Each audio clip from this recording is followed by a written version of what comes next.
Will here. This is a Magic 2012 draft that I did. This is the first round, first game.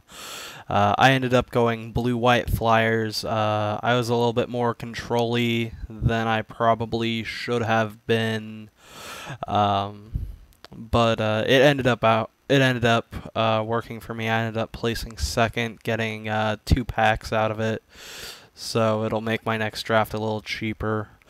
This is my third draft on Magic Online ever. The first two were Scars of Mirrodin drafts where I didn't do all that well, so I didn't think it'd be worth uploading them.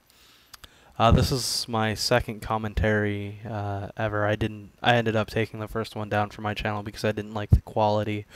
But this guy ends up getting a Goblin War paint on that hexproof guy, so I can't ice cage him or anything, and so he starts really applying some pressure, beating me down to 17, and he ends up getting a whole lot of stuff down on me. My Divine Favors actually helped me out a lot. I went blue-white because it seems like it's definitely the strongest color combination, and no one else seemed to be picking it up. On the plus side, I ended up pulling a Sarah Angel and 3 unsummons, 3 ice cages, 2 Sidewinder or Skywinder Drakes, which are just absolutely brutal.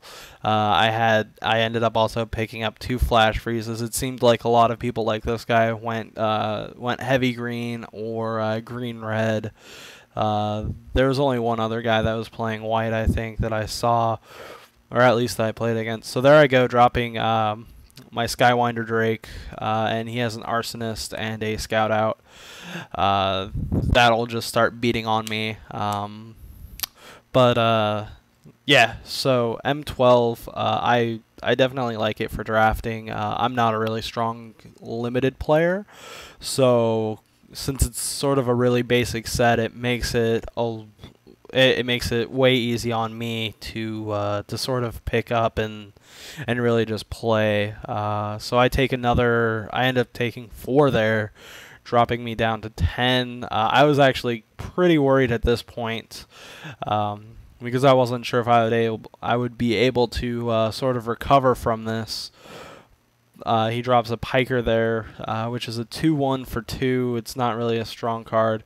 And then I see an Aether Adept, which is probably one of the strongest cards that blue has to offer.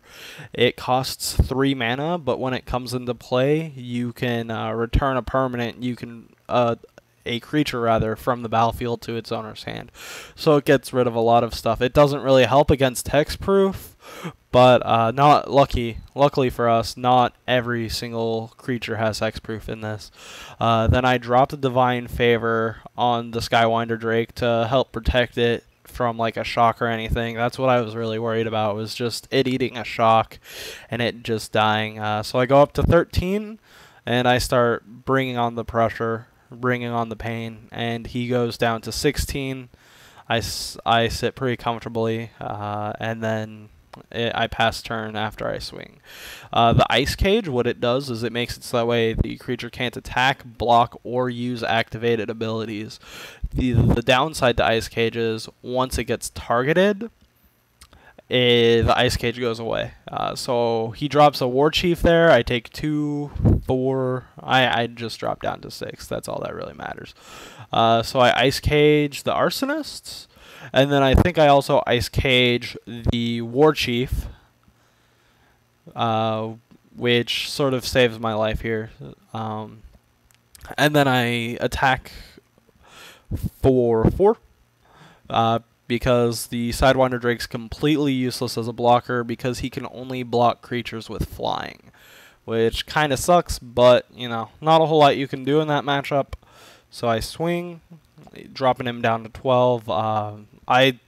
This was actually the point where I thought I had a chance of winning this match, just because I effectively bought myself 2 turns with those 2 ice cages. It was sort of a clutch situation. He swings in, bringing me down to 3. I was worried he was going to drop a shock or something. He drops the Minotaurs, which makes me really happy that I hadn't dropped the Aether Adept yet. Here I go ahead and I play the Aether Adept, bouncing those Minotaurs to his hand. I think I also Divine Favor again, buying me yet another turn, making that Drake a a beefy 5/7.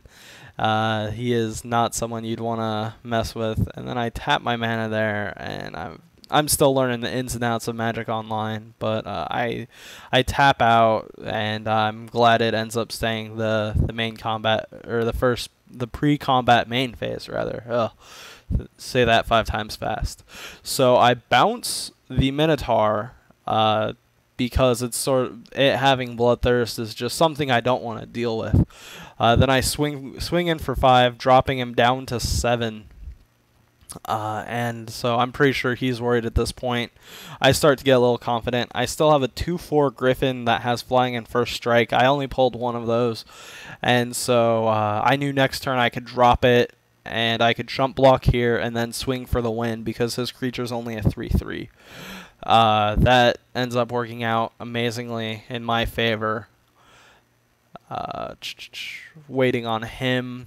I think this is when he realizes it's GG, or that it should be GG, because I'll swing in for 5 here. He can only deal 3 points of damage to me next turn, unless he does something sort of ridiculous. And by ridiculous, I mean get in for the 3 and then double shock, or get in for the 3 and then incinerate. I was really worried that he had pulled an incinerate because I passed one around on my second pack when I was pretty heavily invested into white-blue, because no one else was drafting it. He drops a Rampant Growth, and he grabs a Forest, and then he ends his turn. I draw the Plains, and then I drop the Griffin, and I swing, I believe. And that's a 2/4 with first strike for 5, and it's a flyer. It's a really great defensive creature, and it works wonders for your offense. Not much in draft can really get over that 4 power, or 4 toughness rather, and the 2 power sort of helps it eliminate quite a few threats. And then, the Skywinder Drakes are probably one of my favorite blue cards in the set as well. It's a cheap flyer that is an effective threat. And so I can safely block that Scout this turn because it's just a 3/3. I think he ends up conceding. I'm not sure if I actually end up swinging in for lethal damage or not. But I end up winning this one by the skin of my teeth. I'm sorry I spoiled that for you guys. In the later games, yep, he concedes here, and it's GG. Then we go into sideboarding.